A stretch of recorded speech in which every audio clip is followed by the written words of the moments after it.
നമസ്കാരം മിത്രങ്ങളെ, നിങ്ങളെല്ലാവരെയും സുദർശന അസ്ട്രോളജിയുടെ പുതിയൊരു അധ്യായത്തിലേക്ക് ഞാൻ സ്വാഗതം ചെയ്യുകയാണ്. നമുക്കിന്ന് വ്യാഴമാറ്റത്തെപ്പറ്റി ആണ് സംസാരിക്കുന്നത്. അപ്പോൾ അതിനുള്ള മേടം മുതലുള്ള വൃശ്ചികം വരെയുള്ള 8 രാശികളുടെ ഫലങ്ങൾ നമ്മൾ പറഞ്ഞിട്ടുണ്ട്. അതിൽ നമുക്ക് അന്യരാശി വരെയുള്ളതെല്ലാം അപ്ലോഡ് ചെയ്തിട്ടുണ്ട്. നമുക്ക് ഉടനെ തന്നെ ഈ അടുത്ത 6 രാശികൾ മീനൻ രാശി വരെയുള്ളത് അപ്ലോഡ് ചെയ്യുന്നുണ്ട്. അതിൽ നമുക്ക് ഇപ്പോൾ ധനുരാശിയുടെ ഫലമാണ് നമ്മൾ അടുത്തത് എടുക്കുന്നത്. ധനുരാശിക്കാർക്ക് എങ്ങനെയാണ് നമുക്ക് വ്യാഴം നമുക്കിപ്പോൾ 6-ലാണ് വരാൻ പോകുന്നത്. അത് 2024 മെയ് മാസം 1-ാം തീയതി, 1199 മേടമാസം 18-ാം തീയതിയാണ് ഈ വ്യാഴം നമുക്ക് ഇടവൻ രാശിയിലേക്ക് പോകുന്നത്. അപ്പോൾ ലഗ്നാധിപതിയാണ് എന്നുള്ള ഒരു സബ്സിഡി നമുക്ക് കിട്ടാൻ യോഗമുണ്ടെന്നും കൂടെ പറയട്ടെ. കാരണം ധനുരാശിയുടെ അധിപതിയായ വ്യാഴം നമുക്ക് 6-ൽ വരുന്ന വ്യാഴനെ പറ്റി നല്ലതോ ചീത്തയോ ഒന്നും അങ്ങനെ കൂടുതൽ പറഞ്ഞിട്ടില്ല എന്നുള്ളതാണ്.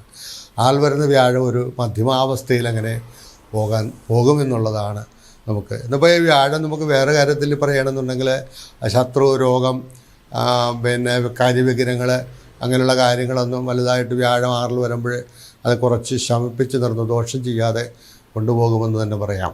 അവിടെ സമ്പത്തൊക്കെ നമുക്ക് വരികയും പോവുകയൊക്കെ ചെയ്യുമെങ്കിലും അത് നമുക്ക് ബാലൻസ് ഷീറ്റിൽ നോക്കുമ്പോൾ വേണ്ടത്ര രീതിയിൽ നമുക്ക് അത് ധനം നമുക്ക് ശേഖരിച്ച് വയ്ക്കാൻ ചിലപ്പോൾ വേണ്ടത്ര ഇതിൽ കഴിഞ്ഞില്ല എന്ന് വരും ഈ വർഷം നമുക്ക് വ്യാഴം 6-ൽ വരുമ്പോഴേ. അപ്പോൾ നമുക്ക് സ്വപ്നങ്ങൾക്ക് അനുസരിച്ച് മുന്നോട്ട് പോകുന്നതിന് നമുക്കത് ചിലപ്പോൾ പ്രതീക്ഷിച്ചതായ കടവിലെത്താൻ സാധ്യതയില്ല. ഇപ്പോൾ കണ്ടകശനി, ഏഴരശനി ഇല്ലെങ്കിലും കഴിഞ്ഞ 2023 ജനുവരിയിലാണ് നിങ്ങൾക്ക് ഏഴരശനി അവസാനിച്ചിട്ട് ഇപ്പോൾ 3-ലാണ് ശനി സഞ്ചരിക്കുന്നത്. എന്നാൽ ഈ കഴിഞ്ഞ ഒക്ടോബർ മാസം 30-ാം തീയതി രാഹു 4-ലേക്കും 10-ൽ കർമ്മസ്ഥാനത്ത് കേതുവും വന്നിട്ടുണ്ട്. കർമ്മസ്ഥാനത്ത് ഈ പാപഗ്രഹം വരുന്ന ദോഷമല്ലെന്നുണ്ടെങ്കിലും 4-ൽ നിൽക്കുന്ന രാഹു നമുക്കത്ര പന്തിയാണെന്ന് പറയാൻ കഴിയത്തില്ല. അപ്പോൾ 4-ലെ രാഹു 4-ാം ഭാവം കൊണ്ടുണ്ടാകുന്ന കാര്യങ്ങൾക്കും സ്ഥായി പറയുന്ന കണക്ക് മാതാവ്, ഗൃഹം, വാഹനം, കുടുംബം, പുതിയ ഗൃഹനിർമ്മാണങ്ങൾ, പിന്നെ സാഹചര്യം, പിന്നെ പരിസരങ്ങൾ, അങ്ങനെ സൗഹൃദങ്ങൾ, ഇതെല്ലാം നമുക്ക് സന്തോഷകരമായി പോകാനുള്ള സാധ്യത കുറവായിട്ട് കാണുന്നുണ്ട്. അപ്പോൾ വ്യാഴം ഇവിടെ നമുക്ക് നോക്കുമ്പോൾ ഗുണവും ദോഷങ്ങളുമായിരിക്കുന്ന പല അനുഭവങ്ങളായിരിക്കും നമുക്ക് ചെയ്യുക. കാരണം ഗുണവും ദോഷമെന്ന് പറയുമ്പോൾ ഈ പറയുന്ന കണക്ക് ജാഥ ഉണ്ടാകിട്ടെന്താ ജാഥാവ വിഫല, ഒരു പക്ഷേ നമുക്കത് ഫലവത്തായി നിൽക്കാനുള്ള സാധ്യത, ചിലപ്പോൾ കിട്ടാനുള്ള പണം നമുക്ക് കിട്ടിയെന്ന് വരും. പക്ഷേ നമുക്കത് കൈവച്ച് മറ്റും നമുക്ക് അത് അനുഭവത്തിൽ കൊണ്ടുവരാൻ ചിലപ്പോൾ കഴിഞ്ഞില്ല എന്നുള്ള കാര്യം കൂടി ഇതിനകത്ത് വരാം.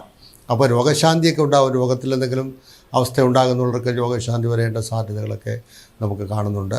പിന്നെ കാര്യങ്ങൾ മറ്റെന്തെങ്കിലും നടപ്പിൽ വരുത്തേണ്ട ചില കാര്യങ്ങളുണ്ടെങ്കിൽ, അതായത് എന്തെങ്കിലും തൊഴിൽപരമായ മേഖലകളിലായാലും ബിസിനസ് മറ്റു കാര്യങ്ങളിലൊക്കെ കുറച്ച് അത് ഇഴഞ്ഞ് കൊണ്ട് മുന്നോട്ട് പോകാനുള്ള സാധ്യതയുണ്ട്. ശത്രുക്കളൊക്കെ ഉണ്ടെങ്കിൽ അത് പോയിക്കൊള്ളു, കുഴപ്പമില്ല. ശത്രുദോഷങ്ങളിൽ നിന്നും നമുക്ക് മുക്തി വരാനുള്ള സാധ്യതയും അതിനകത്ത് ഉണ്ട്. പിന്നെ എന്തായാലും ഈ കുടുംബത്തിൽ സ്വസ്ഥതയൊക്കെ ഒന്ന് കുറഞ്ഞിരിക്കേണ്ട സാധ്യത വരുന്നുണ്ട്. ഭാര്യ, മക്കൾ, ബന്ധുക്കൾ, അങ്ങനെയുള്ള ബന്ധുമിത്രാദികൾ വരുന്നതൊക്കെ ഒരല്പം സ്വസ്ഥത കുറവുകൾ ഉണ്ടാകില്ലേ എന്ന് സംശയിക്കുന്നതാണ് ഈ കാര്യങ്ങളെല്ലാം കൂടെ കൊണ്ട് നോക്കുമ്പോഴത്തേക്ക്. അപ്പോൾ നമ്മൾ ഈ മറ്റെവിടെയെങ്കിലും നമ്മളൊരു കാര്യം ചെയ്യാൻ ആഗ്രഹിച്ചു പോവുകയാണെന്നുണ്ടെങ്കിൽ, അതായത് പരിസരത്ത് വെച്ചോ ഒരു കട ഉണ്ടാക്കുകയോ വീടുണ്ടാക്കുകയോ അതല്ലെങ്കിൽ മറ്റെന്തെങ്കിലും തരത്തിൽ ആ നിർമ്മാണ പ്രവർത്തനങ്ങൾ, ഒരു കൺസ്ട്രക്ഷൻ കമ്പനി നടത്തുന്നവരെ സംബന്ധിച്ചിടത്തോളം, അതുമായിട്ട് ബന്ധപ്പെട്ട് നിൽക്കുന്നവർക്ക് സംബന്ധിച്ചിടത്തോളം ഒക്കെ കുറച്ചൊന്ന് ശ്രദ്ധാപൂർവ്വം നീങ്ങുന്നത് അവർക്ക് നല്ലതാണ്. അത്ര നന്നായിരിക്കാനുള്ള സാധ്യത ഇല്ല എന്ന് വേണം പറയാൻ. ഇങ്ങനെയുള്ള കാര്യങ്ങളെല്ലാം ശ്രദ്ധയോടു കൂടി പോവുകയാണെന്നുണ്ടെങ്കിൽ നമ്മുടെ ഈ പറയുന്നതായ വ്യാഴൻ്റെ ഫലത്തെ സംബന്ധിച്ചിടത്തോളം 6-ൽ വരുമ്പോൾ നമുക്ക് ചില വിദേശ സംബന്ധമായിരിക്കുന്ന സഹായങ്ങളൊക്കെ ലഭിക്കും എന്ന് പ്രതീക്ഷിച്ചിരുന്നുണ്ടോ, അല്ലെങ്കിൽ വിദേശത്ത് വെച്ച് നമുക്ക് ലഭിക്കപ്പെടേണ്ടുന്ന കാര്യങ്ങളോ അവിടെ ഉണ്ടെന്നുണ്ടെങ്കിൽ അതിലൊക്കെ സ്വല്പ ബ്രേക്കായി പോകാനുള്ള സാധ്യത കാണുന്നുണ്ട്. എന്തായാലും നമുക്ക് ഒരു മാരകമായിട്ടുള്ള ദോഷങ്ങളൊന്നും വരാനുള്ള സാധ്യത ധനുക്കൂറുകാർക്കുണ്ട്. ഞാൻ നേരത്തെ പറഞ്ഞതുപോലെ ധനു വ്യാഴന് മൂലക്ഷേത്രം എന്നുള്ള ചാരവശാൽ ആചാര്യന്മാരൊന്നും ഈ വിഷയങ്ങളൊന്നും അങ്ങനെ എടുത്ത് ചിന്തിച്ചിട്ടില്ല. ഇന്ന ഭാവത്തിൻ്റെ വ്യാഴം വന്നാൽ ഇന്നത് ഫലങ്ങളെന്ന് മാത്രം പറഞ്ഞു പോവുകയേ ചെയ്തിട്ടുള്ളൂ. അതേസമയത്ത് നമുക്കതിൻ്റെ യുക്തിപൂർവമായിരിക്കുന്ന ഒരു ചിന്താമണ്ഡലത്തിലേക്ക് കടക്കുമ്പോൾ ഈ വ്യാഴം നമുക്ക് ലഗ്നാധിപതിയാണെന്നുള്ള ഒരു സബ്സിഡി ഇട്ട് പോകുന്നു എന്നുള്ളത് നമുക്ക് പ്രതീക്ഷിക്കാവുന്നതാണ്. അങ്ങനെ കൊണ്ട് ഇതിനകത്ത് അപ്പോൾ നമ്മൾ ആ വ്യാഴൻ്റെ മാറ്റത്തെ മാത്രം നമ്മൾ ഫോക്കസ് ചെയ്ത് നിൽക്കാതെ യഥാർത്ഥത്തിൽ നമ്മുടെ ജാതകപ്രകാരം ഈ വ്യാഴൻ്റെ നില എങ്ങനെയാണെന്ന് കൂടെ നോക്കണം. ചിലർക്ക് ജാതകം ഉണ്ടായിരിക്കാം, ചിലർക്ക് ജാതകത്തിൻ്റെ എന്തെങ്കിലും ഒരു ഗ്രഹസ്ഥിതി ഉണ്ടായിരിക്കാം. അപ്പോൾ ഈ ധനക്കൂറെന്ന് പറയുമ്പോഴത്തേക്ക് മൂലവും പൂരാടവും ഉത്രാടത്തിൻ്റെ കാൽഭാഗവും വരുന്നതാണല്ലോ ധനക്കൂറെന്ന് പറയുമ്പോൾ. അപ്പോൾ അവർ ചിലപ്പോൾ കൂറ് പോലും എന്താണെന്ന് പോലും അറിയത്തില്ല. ചിലപ്പോൾ വീഡിയോ കാണും, അവരുടെ നക്ഷത്രം എന്താണെന്ന് മാത്രം അറിയാം, പക്ഷേ അവർ കൂറ് അറിഞ്ഞുകൂടാ. അങ്ങനെ കൂറ് അറിഞ്ഞുകൂടാത്തവരെ സംബന്ധിച്ച് അതായത് കൂറെന്ന് പറയുന്നത് ചന്ദ്രൻ നിൽക്കുന്ന രാശിയാണ്. ആ ചന്ദ്രൻ നിൽക്കുന്ന രാശിയെ സംബന്ധിച്ച് നമ്മൾ ആ ജാതകത്തിൽ കൂടി കണ്ടെത്താൻ ശ്രമിക്കുക. അറിവുള്ള ആളുകളുടെ ഇക്കാര്യം ചോദിച്ച് മനസ്സിലാക്കിയതിന് ശേഷം വേണം നമ്മൾ ധനക്കൂറിൻ്റെ ഫലത്തെപ്പറ്റി ചിന്തിക്കാനുള്ളത്. അപ്പോൾ ധനക്കൂറിൻ്റെ ഫലം ഞാനിപ്പോൾ ഏറെക്കുറെ പറഞ്ഞിട്ടുണ്ടെങ്കിലും അതിൻ്റെ പൂർണ്ണമായ അനുഭവങ്ങൾ, മറ്റ് ഗ്രഹങ്ങളുടെ സ്ഥിതിഭേദങ്ങൾ, ജാതകവശാൽ വന്നു ചേരുന്ന കിടക്കുന്നതായ ജന്മം കൊണ്ട് ജനിച്ച സമയം കൊണ്ട് നമുക്ക് കിട്ടിയിട്ടുള്ളതായ ഈ വ്യാഴൻ്റെ നില എങ്ങനെയാണെന്നുണ്ടെങ്കിൽ അതുകൂടെ നോക്കണം. അതുകൂടെ നോക്കിയതിന് ശേഷം വേണം നിങ്ങളിപ്പോൾ എന്തെങ്കിലും ഒരു പുതിയ കാര്യത്തിലേക്ക് കടക്കുന്നു. അപ്പോൾ ഞാൻ പറഞ്ഞിരിക്കുന്നത് പുതിയ കാര്യത്തിൽ കടക്കുന്നത് വലിയ ദോഷങ്ങളൊന്നും കാണുന്നില്ല, ആലോചിച്ച് നീങ്ങാവേ എന്നുള്ളതുണ്ട്. എങ്കിലും കുറച്ച് ഈ പറയുന്ന രാഹുവിൻ്റെ 4 സ്ഥിതി ദോഷം. അപ്പോൾ ഇങ്ങനെ 2 അവസ്ഥകൾ ചിലർ ചോദിക്കും.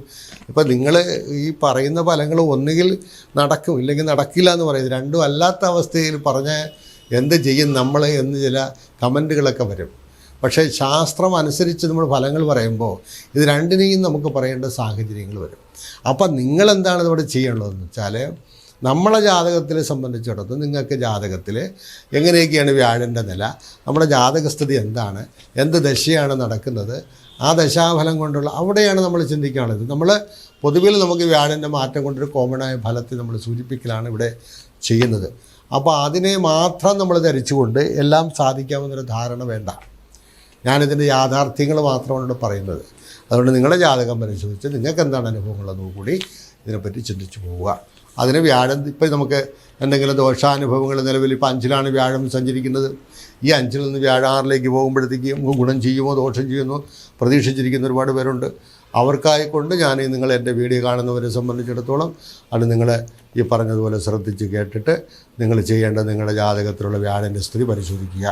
വ്യാഴം നല്ല യോഗാവസ്ഥയിലൊക്കെയാണെന്നുണ്ടെങ്കിൽ നല്ല യോഗത്തോടു കൂടിയ നല്ല ഇഷ്ടഭാവങ്ങളുടെ സ്ഥിതിയും ഉച്ചാവസ്ഥയും ഹംസമഹായോഗം അല്ലെങ്കിൽ കേസരി യോഗം, കുംഭത്തിലും കർക്കിടകത്തിലുമുള്ള സ്ഥിതികൾ, 11-ൽ സ്ഥിതി, 7-ൽ, 5-ൽ, 9-ൽ, 2-ൽ ഇങ്ങനെ ലഗ്നത്തിൽ ഇങ്ങനെയുള്ള രാശികളിലൊക്കെയാണ് വ്യാഴം നിൽക്കുന്നതെങ്കിലും അതെങ്ങനെ നമുക്ക് ഫലം ചെയ്യും. ശത്രുക്ഷേത്ര നീചം മൗഢ്യം മുതലായിരിക്കുന്ന ദോഷങ്ങളൊന്നുമില്ലാതെ പോകുന്ന വ്യാഴനാണെന്നുണ്ടെങ്കിൽ നമുക്ക് വളരെ നല്ല ഫലങ്ങൾ തരുമെന്ന് തന്നെ നമുക്ക് പ്രതീക്ഷിക്കാം. നമ്മൾ ഈ പറയുന്ന വ്യാഴൻ, ഇപ്പോൾ ഈ വ്യാഴനെ ഞാൻ 6-ൽ വരുന്ന വ്യാഴനെ സംബന്ധിച്ച് വലിയ ദോഷമൊന്നും പറഞ്ഞതല്ല. ആ രാഹുവിൻ്റെ 4 സ്ഥിതി വെച്ചുകൊണ്ട് കുറച്ച് ദോഷം അവിടെ ഉണ്ട്. വ്യാഴം ന്യൂട്രടിച്ച് പോകാനുള്ള സാധ്യതയാണ് കൂടുതലുള്ളത്. അപ്പോൾ അതിൻ്റെ ശരിക്കുള്ള നമുക്ക് എത്ര ശതമാനമാണ് അതിനകത്ത് വരുന്നതെന്നുള്ളത് നമുക്ക് ഈ ജാതകത്തിൽ ചർച്ച ചെയ്യും. പിന്നെ നിങ്ങൾ ചെയ്യേണ്ടത് എന്താണ്, നമുക്ക് വ്യാഴനത്ര മഹാവിഷ്ണു, ശ്രീകൃഷ്ണൻ, ശ്രീരാമൻ, നരസിംഹം തുടങ്ങിയിട്ടുള്ള ദേവന്മാരെ നിങ്ങളുടെ ക്ഷേത്രം നിങ്ങളുടെ വീട് പരിസരത്തുണ്ടെങ്കിൽ ആ പരിസരത്തിൽ ഗുരുവായൂരൊക്കെ പോകുന്നത് നല്ലതാണ്. അവിടെ അടുത്തുള്ളവർക്ക് അല്ലെന്നുണ്ടെങ്കിൽ നിങ്ങൾക്ക് നരസിംഹദേവൻ അല്ലെങ്കിൽ ഇങ്ങനെയുള്ള കളവച്ചാർത്ത് അഭിഷേകം ധാര മുതലായിരിക്കുന്ന കാര്യങ്ങൾ ചെയ്യുക. അപ്പോൾ 4 പ്രദക്ഷിണം ചെയ്ത് പ്രാർത്ഥിക്കുക, അതിൽ പാൽപ്പായസം കഴിപ്പിക്കുക, അഷ്ടോത്തരശതം അല്ലെങ്കിൽ വിഷ്ണു സഹസ്രനാമം ജപിക്കുക, അങ്ങനെയുള്ള കാര്യങ്ങളൊക്കെ ചെയ്തുകൊണ്ട് നമ്മളെ ധനുരാശിക്കാരെ സംബന്ധിച്ചിടത്തോളം നമുക്ക് ഭഗവാന്റെ അനുഗ്രഹം കൊണ്ട് ഈ പറയുന്നതായ ദോഷങ്ങളൊന്നും നമുക്ക് തട്ടാതെ സന്തോഷപ്രദമായി നീങ്ങുന്നതിനുള്ള വഴികളും ഈ വഴി കൂടെ ഈ പറഞ്ഞ രീതിയിൽ കൂടെ നമുക്ക് ചിന്തിച്ചു പോയാൽ നമുക്ക് ദോഷമില്ലാതെ തന്നെ പോകാൻ സാധ്യതയുണ്ടെന്ന് കൂടി ഈ അവസരത്തിൽ പറഞ്ഞുകൊള്ളട്ടെ. ശ്രീപത്മനാഭ ക്ഷേത്രത്തിൽ ദർശനം നടത്തുന്ന ആ ഭാഗത്തുള്ളവർക്കാണെങ്കിലും അല്ലെങ്കിൽ ശ്രീപത്മനാഭസ്വാമി ക്ഷേത്ര ദർശനം നടത്തുന്നതൊക്കെ നല്ലതാണ്. വ്യാഴാഴ്ച വ്രതം എടുക്കുന്നതും നമുക്ക് നല്ലതായിരിക്കും. വിശേഷിച്ചും അഷ്ടാക്ഷരം ആ മന്ത്രം തന്ത്രാദികളൊക്കെ അറിയാമെന്നുള്ളവർ അവർക്കത് അറിയാം. അതേസമയത്ത് അറിഞ്ഞുകൂടാത്തവർ മന്ത്രങ്ങൾ ജപിച്ച് വികലമാക്കരുത്. പക്ഷേ അഷ്ടാക്ഷരം, പഞ്ചാക്ഷരം തുടങ്ങിയിരിക്കുന്ന, ദ്വാദശാക്ഷരം തുടങ്ങിയിരിക്കുന്ന മന്ത്രങ്ങളൊക്കെ നമുക്ക് എല്ലാവർക്കും ശ്രദ്ധിച്ച് ചെയ്താൽ അതിൻ്റെ ഗുണങ്ങളൊക്കെ നമുക്ക് ഉണ്ടാകും എന്നുള്ളതാണ്. അപ്പം മഹാവിഷ്ണുവിന് നമുക്ക് പറയുന്നതായ അഷ്ടാക്ഷര മന്ത്രം ആ 108 ആവർത്തി നമുക്ക് ജപിക്കുന്നതെല്ലാം നല്ലതാണ്. ഇതിൽ ഞാൻ പറയുന്നത് ഇതൊന്നും ഇപ്പോൾ ഈ സമയദോഷത്തിന് മാത്രം, ഒരു പക്ഷേ സമയം ദോഷമാണെങ്കിൽ അതിന് മാത്രം ജപിക്കാനുള്ളതെന്ന് മാത്രം ധരിക്കേണ്ട. അല്ലാതെ തന്നെ നമുക്ക് ദൈവാനുകൂല്യത്തെ കൂടുതൽ കൊണ്ടുവന്നാൽ ദൈവാനുകൂല്യമുള്ളവൻ എന്താണ് ചെയ്യുക, യഥാ കന്തുക പാതേന, നമുക്ക് ഒരു പക്ഷേ ഒരു പന്തെടുത്തിട്ടാൽ ആ പന്ത് വന്ന് നിലത്ത് വീണ് കഴിഞ്ഞാൽ ആ നിലത്തുനിന്ന് വീണ്ടും അത് പൊങ്ങിപ്പോകുന്നത് പോലെ ദൈവാധീനമുള്ളവനെ സംബന്ധിച്ചിടത്തോളം അത് നല്ലതായിരിക്കും എന്നുള്ളതാണ്. അതേ സംബന്ധിച്ച് ദൈവാധീനമില്ല എന്ന് വന്നു കഴിഞ്ഞാൽ അയാൾക്ക് മണ്ണിൽ വീണുടഞ്ഞ് ചിതറിയ മണ്ണിൻ കട്ട പോലെയായി തീരും എന്നുള്ളതാണ് അതിൻ്റെ ഫലം പറയുന്നത്. അതുകൊണ്ടാണ് ആചാര്യന്മാരെല്ലാം ദൈവാനുകൂല്യത്തിന് പ്രാധാന്യം കൊടുക്കുന്നത്. അതാർക്കും ജപിക്കുക, നല്ല മന്ത്രങ്ങൾ ജപിച്ച് ആ മന്ത്രങ്ങളെ കൊണ്ട് ഈ പ്രപഞ്ചത്തിനകത്ത് ആ നിറഞ്ഞു നിൽക്കുന്ന ശക്തി സ്രോതസ്സിനെ മന്ത്രവൽക്കരിച്ച് അതിനെ ഒരു ഈശ്വരനാക്കി ഒരു ദേവതയാക്കി മാറ്റി അതെല്ലാം അതിൽ കൂടി നിങ്ങൾ സായുജ്യം പ്രാപിക്കാൻ ശ്രമിച്ചാൽ പ്രാപിക്കുകയാണെങ്കിൽ നിങ്ങൾക്ക് ഈ കാലദോഷങ്ങളൊന്നും വലുതായി ബാധിക്കില്ല എന്ന് തന്നെ പറഞ്ഞുകൊണ്ട് ധനുരാശിയുടെ ഫലത്തിൽ നിന്നും തൽക്കാലം ഞാൻ വിരമിക്കുന്നു. നമസ്കാരം.